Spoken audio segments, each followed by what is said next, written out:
The desert sun of North Africa still burned in their memories when the ships reached the shores of America. Thousands of weary German prisoners of war, captured in Tunisia in the spring of 1943, were marched down gangways under the watchful eyes of American guards. They had survived the crushing defeat of the Afrika Korps, endured long voyages across the Atlantic, and braced themselves for humiliation in a land they had been taught to despise. For years, Nazi propaganda had assured them that the United States was a fragile, divided country, full of racial strife, crime, and poverty. Hitler himself had mocked America as a land of mongrels, too weak to match the discipline and order of the German Reich.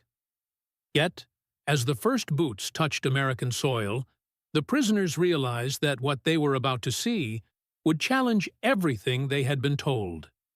Instead of broken cities or starving crowds, they were greeted by scenes of prosperity. Military trucks rolled past in perfect order, carrying supplies without shortage. The American soldiers guarding them looked healthy, well-fed, and confident. Even the ports where they landed were alive with activity. Cranes lifting cargo, railroads humming with trains, warehouses filled to capacity. It was not a nation on the edge of collapse, but one bursting with life and energy. The shock began here, before they even reached the camps. By the end of the war, 371,683 German POWs would be held in the United States, spread across more than 500 camps in 46 states. They were not placed in one corner of the country, but deliberately scattered, from the pine forests of the South to the plains of the Midwest, and even into the deserts of the West. This decision allowed America to both control and employ the prisoners, while at the same time exposing them to the reality of American life. The first large groups arrived in Texas in 1943, their trains moving inland from the Gulf Coast, carrying men who peered through barred windows at a country far different from the images fed to them by Joseph Goebbels's Ministry of Propaganda. What they saw on those journeys astonished them. Fields of wheat and corn stretched endlessly, worked not by peasants with horses, but by gleaming machines that seemed to dwarf the very landscape. Small towns that, in Germany, would have been dark and quiet, glowed with electric lights. Factories with chimneys taller than church spires released clouds of smoke that signaled not decay, but production on a scale unimaginable back home. One prisoner later recalled that it was on this train ride that he first understood why Germany could not win the war. Everywhere there was electricity, everywhere machines. In Germany, only the big cities had such things. In America, even the villages were alive with power. When the trains finally pulled into the camps, the surprises continued. Instead of being herded into filthy enclosures, the Germans were processed according to the Geneva Convention. They received clean uniforms stamped PW, were assigned bunks in wooden barracks with heating and ventilation, and were fed 3 times a day with rations that mirrored those of American soldiers. For men who had lived on meager battlefield supplies, hardtack, thin soup, and sometimes only coffee for breakfast, the sudden abundance of bread, meat, vegetables, and even fruit seemed surreal. Some prisoners whispered among themselves that it had to be a trick, a temporary show to deceive them. But the days stretched into weeks, and the abundance did not vanish. One German officer, stunned by the portions, wrote in his diary that American guards casually threw away more food than his men had received in weeks on campaign. To him, this wastefulness was not an insult. It was terrifying proof of excess. "A country that can throw away bread," he wrote, "has already won the war." For many prisoners, the psychological shock of captivity in America was greater than the shock of defeat in North Africa. On the battlefield, they had lost to superior numbers and firepower, but that could be explained away as temporary. Here, on American soil, they were confronted with a society whose strength came not just from its military, but from its very way of life. They were enemies, yes, but they were also witnesses to a reality that Nazi Germany could never hope to replicate. Thus began a remarkable chapter of the Second World War, an experiment that tested whether men raised in dictatorship could be transformed by democracy, not through propaganda, but through lived experience. For these German prisoners, the United States would not only be a place of captivity, but the stage for a profound ideological reckoning.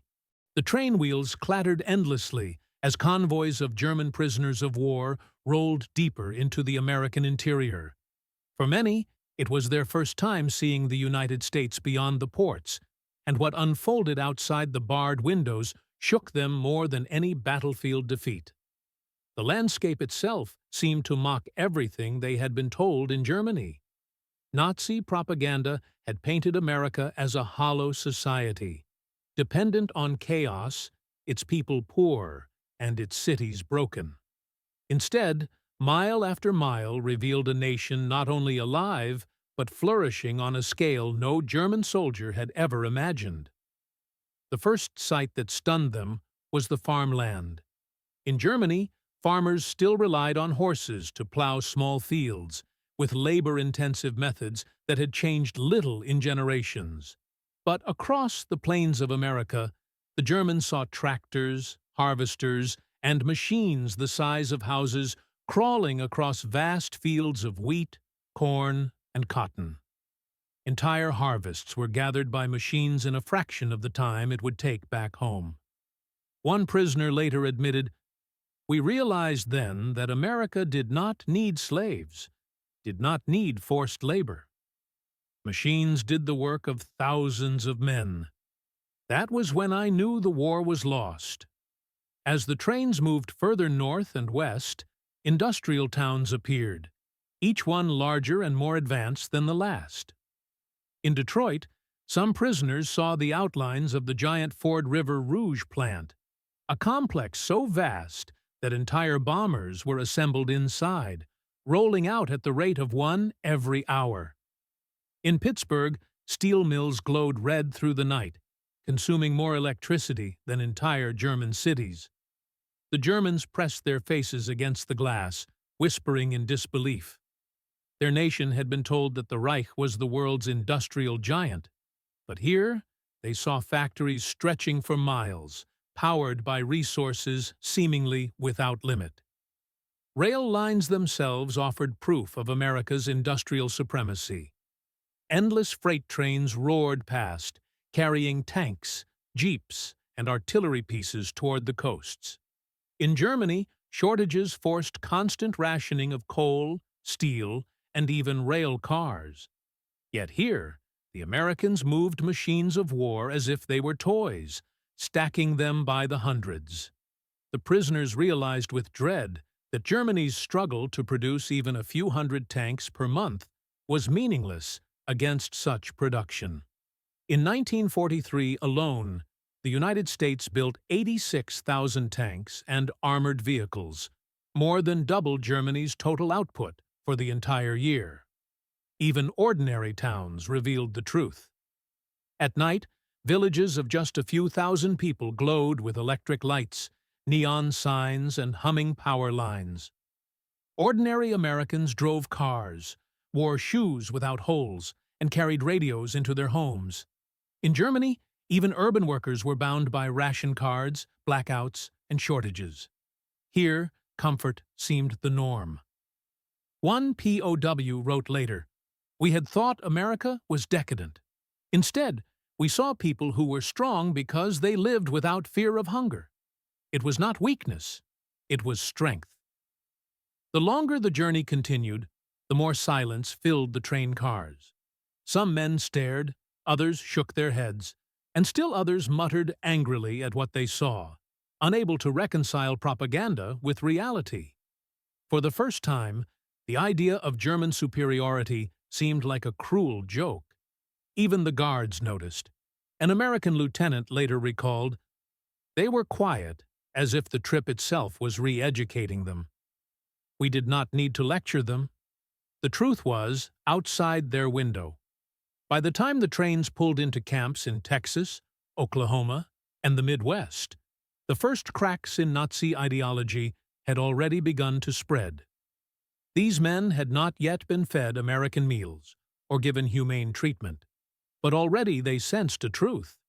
The Reich was fighting against a nation with resources and technology far beyond its reach. The real war had already been decided, not by battles, but by industry. When the German prisoners finally stepped into the compounds prepared for them, their astonishment deepened. Expecting rough cages or open fields, they instead found orderly wooden barracks, neatly fenced perimeters, and guards who treated them not with cruelty, but with calm professionalism. Every step of the intake process followed the Geneva Convention, something the Germans themselves had not afforded Allied captives. Their uniforms were replaced with clothing marked PW. They were assigned bunks with blankets and stoves for heating. And most shocking of all, they were immediately fed. The meals became the first great revelation. In Germany, soldiers at the front had lived for months on thin soups, moldy bread, or hard biscuits softened in bitter coffee. Even officers had struggled to find meat or fruit as rationing tightened under Allied bombing. Yet here in America, every prisoner received the same rations as U.S. soldiers: hearty portions of bread, potatoes, vegetables, and meat, often with butter, milk, and fruit on the side. For men who had been hungry for years, the abundance bordered on the surreal. Some POWs whispered among themselves that this must be a temporary show, a trick to break their spirit. But the pattern repeated every day. It was not just quantity, but variety. Apples, oranges, and bananas, luxuries almost unknown in wartime Germany, appeared regularly. Coffee was served hot, with real sugar. Chocolate occasionally appeared in the rations. Prisoners noticed that guards often threw away leftovers, something unthinkable in the Reich. One POW wrote bitterly in his journal, "We fought for 1,000 years of glory, yet here the Americans throw bread into the garbage." A nation that can waste food has already won medical treatment was another shock. In Germany, even frontline soldiers often went without adequate supplies, relying on outdated methods or overworked doctors. Here, American doctors examined POWs upon arrival, treating wounds, infections, and even dental problems. Some were astonished to be given penicillin, an antibiotic still scarce, even for German officers. The idea that an enemy soldier could receive better care in captivity than a German civilian at home was difficult to comprehend. Cultural life inside the camps also shattered Nazi myths. POWs were given access to libraries, sports equipment, and sometimes even musical instruments. Classes were organized, teaching English, mathematics, or technical skills. The Germans had expected brutality, yet they were offered education. Christmas revealed the deepest surprise. Local communities, churches, and even ordinary families sent gifts, decorated trees, and sang carols within earshot of the camps. In some places, American children waved to prisoners through the fences. For men raised to believe Americans were corrupt and hostile, such gestures pierced their defenses. One prisoner later admitted that the first Christmas in captivity was the moment he stopped believing Nazi propaganda. "We had been told the Americans were heartless," he recalled, "but when they gave us gifts, when they treated us as men, I knew the truth. They were not weak. They were strong enough to show mercy." The psychological effect of such treatment was profound. The Geneva Convention was not just a legal standard, it became a weapon of ideology. By treating the prisoners with dignity, the Americans demonstrated confidence, abundance, and moral strength. The POWs began to compare their own army's brutality with what they experienced behind American barbed wire. The contrast was devastating. Slowly, conversations inside the barracks turned from fear to curiosity. If this was how America treated its enemies, what must life be like for its citizens? How could a society afford such generosity in the middle of a global war? These questions lingered in every mind, questions that no Nazi lecture had ever prepared them to answer. Life in captivity was not freedom, but it was a mirror that reflected the strength of democracy.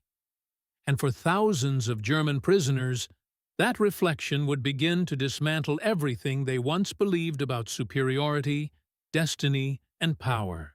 Inside the barbed wire of the American camps, a quiet revolution began.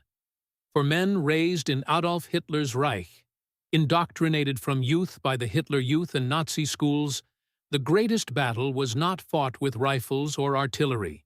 It was fought inside their minds. The United States understood that the collapse of Nazi ideology required more than military defeat.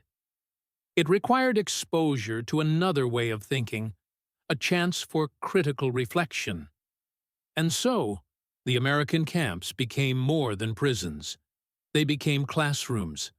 Libraries were stocked with English-language books, as well as carefully chosen German works banned under Hitler. Prisoners could borrow novels, science texts, even philosophy. For the first time in years, they read Goethe, Schiller, and Thomas Mann without censorship. Lectures were organized by American officers and sometimes by German academics who had been captured in uniform. Classes in mathematics, science, history, and even agriculture were offered. Some prisoners of war learned English, eager to understand the country around them. Others studied technical skills, preparing for a life after the war. What began as boredom quickly became fascination. The most powerful weapon was contrast. Back home, German soldiers had been surrounded by slogans and fear. In the camps, they encountered debate and discussion. Prisoners were encouraged to form newspapers, to write essays, even to question ideas openly, something that could have cost them their lives under the Gestapo. Slowly, their confidence in Nazi doctrine began to crack. One German prisoner later recalled, "It was the first time in my life I was allowed to doubt." In the Reich, doubt was treason. In America, it was education. The U.S. military launched a special initiative known as the Special Projects Division, aimed at re-educating prisoners without force. Instead of crude propaganda, the program relied on persuasion and example. Anti-Nazi POWs were allowed to take leadership roles in cultural activities. Pro-democracy newspapers circulated inside the camps, offering stories of freedom, equality, and prosperity. Carefully selected films were shown, including documentaries about American life. Unlike the screaming newsreels of Goebbels, these films showed ordinary citizens at work and at leisure, women in factories, African Americans serving in the military, and farmers feeding a nation. For some prisoners, these images were disturbing. Nazi ideology had painted America as weak because of its diversity. Yet here, they saw women and minorities contributing to a war effort stronger than anything Germany could mount. The contradiction was undeniable. Even those most loyal to Hitler struggled to explain what they saw. Resistance did exist. A small number of hardcore Nazis attempted to intimidate fellow prisoners, labeling anyone who questioned the Reich a traitor. In some camps, there were beatings and even murders of those considered disloyal. But the tide was turning. The majority of POWs began to see these fanatics not as leaders, but as dangerous remnants of a crumbling order. Guards noted the shift in attitudes. The camp newspapers became more open.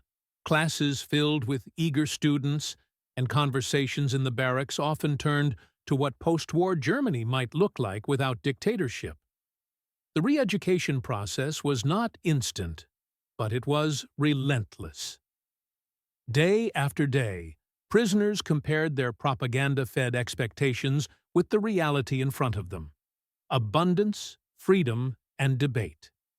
The collapse of ideology came not from lectures alone, but from lived experience reinforced by learning.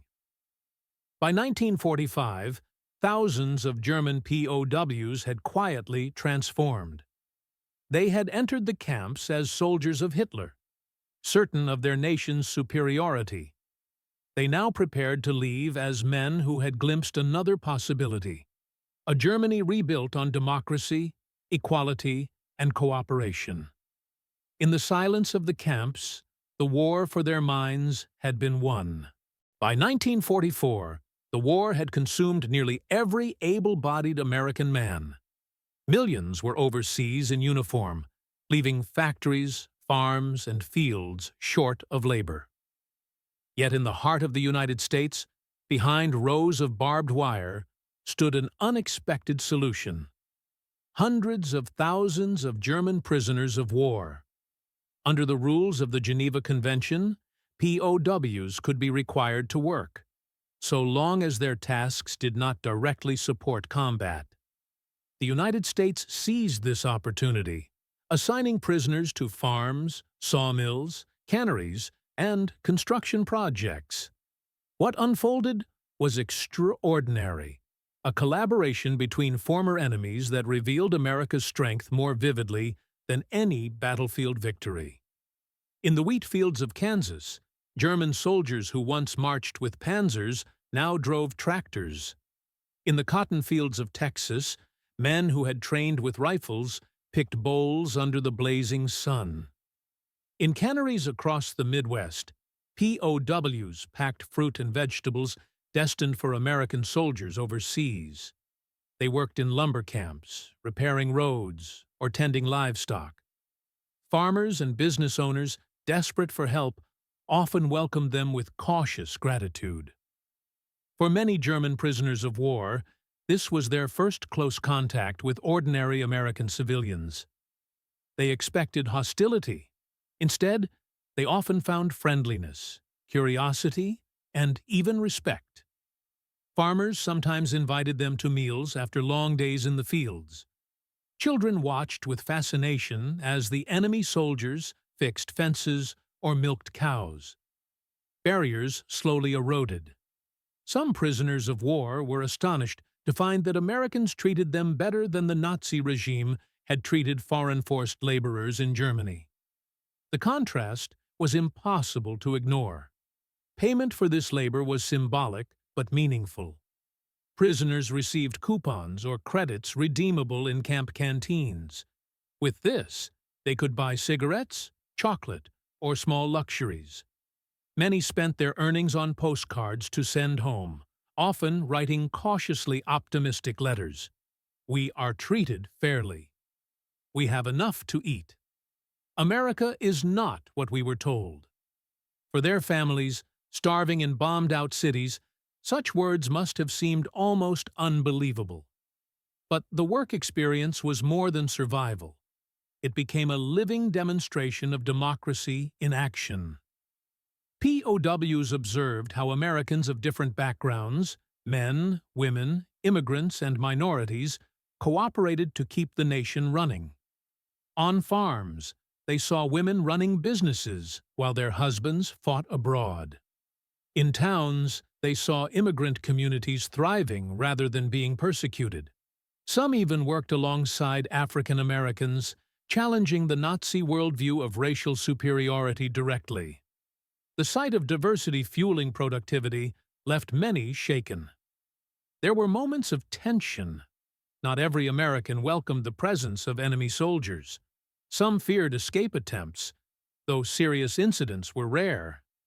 Others resented seeing POWs enjoy meals when rationing pinched at home. Yet over time, suspicion softened as German labor proved reliable. In many cases, Bonds formed that lasted long after the war. Farmers who once relied on German POWs later wrote letters testifying to their work ethic and humanity. By the end of the war, POWs had provided the United States with over 45 million man-days of labor. This contribution did not decide the outcome of the conflict, but it revealed something powerful to the prisoners themselves. They had been told that democracies were weak, chaotic, incapable of unity.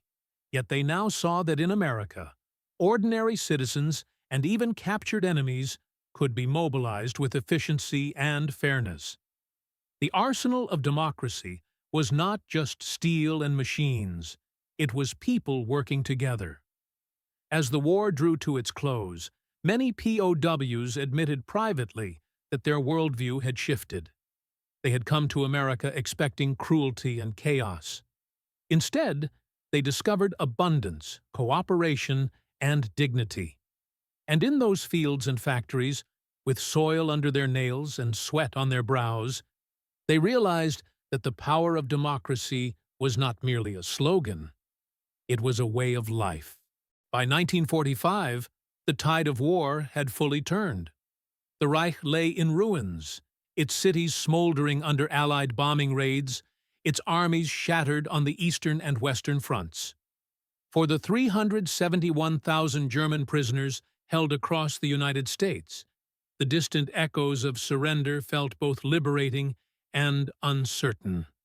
Their lives behind barbed wire had been filled with contradictions, captivity tempered by abundance, enemy status softened by humane treatment. Now, as the Third Reich collapsed, these men prepared to return to a homeland they no longer fully recognized nor fully believed in. The surrender of Germany in May 1945 brought a new chapter. The United States had no intention of keeping so many prisoners indefinitely. Yet the process of repatriation was gradual. Some prisoners of war were transferred to Britain and France, where they performed labor to help rebuild war-torn Europe. Others remained in American camps until 1946, finishing agricultural harvests and construction projects. For many, this final year deepened their reflection.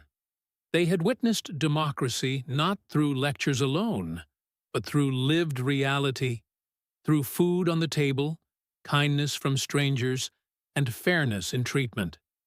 When the time came to leave, emotions were complex. Some longed desperately for home, for family, for familiar soil. Others feared what awaited them in the rubble of German cities, and many, quietly, admitted a strange sadness at leaving America. They had come as enemies, yet they were departing with respect, and in some cases, admiration. One POW later recalled, "We were sent to destroy America, but it was America that destroyed Nazism in our hearts." Back in Germany, their stories spread. Families who had endured starvation and terror listened with disbelief as returning soldiers described American supermarkets filled with endless food, rural towns lit by electricity, and factories producing machines beyond imagination. They spoke of medical care that saved lives without cost, of democratic freedoms that gave workers dignity, of farmers who shared meals with their former enemies. These testimonies were powerful. They did not sound like propaganda. They sounded like truth, carried in the voices of sons, brothers, and fathers. The influence of these men proved lasting. Many became farmers, engineers, teachers, and local leaders in post-war West Germany. Their exposure to American democracy shaped their attitudes toward governance, labor, and society. Some even pursued careers in diplomacy, advocating for reconciliation and cooperation with the United States. Historians later described them as unofficial ambassadors of democracy, men whose minds had been transformed not by force, but by example. The long-term legacy was profound. When West Germany rose from the ashes of defeat to become a prosperous democracy, The experience of the American POW camps was often cited as one of the quiet but vital foundations. Former prisoners applied the lessons of efficiency, fairness, and dignity that they had seen in practice. They contributed to what became known as the Wirtschaftswunder, the German economic miracle of the 1950s. Perhaps the most striking element of this story is its humanity. America's greatest weapon was not simply its tanks, planes, or factories, but its ability to demonstrate that strength and compassion could coexist. By treating prisoners with dignity, the United States had achieved something extraordinary. It had shown that democracy could conquer tyranny not only on the battlefield, but in the human heart. For the men who arrived in Texas in 1943, wearing the arrogance of Nazi soldiers, their journey ended transformed. They returned home no longer believing in the myths of racial superiority or the inevitability of dictatorship. Instead, they carried with them a living memory of abundance, fairness, and freedom. Their story reminds us that victory in war is measured not only in battles won, but in minds changed. And so, the tale of the German POWs in America is not merely a footnote to history. It is a testament to the power of example, the triumph of humanity over hate, and the enduring truth that the greatest victories are those that turn enemies into allies.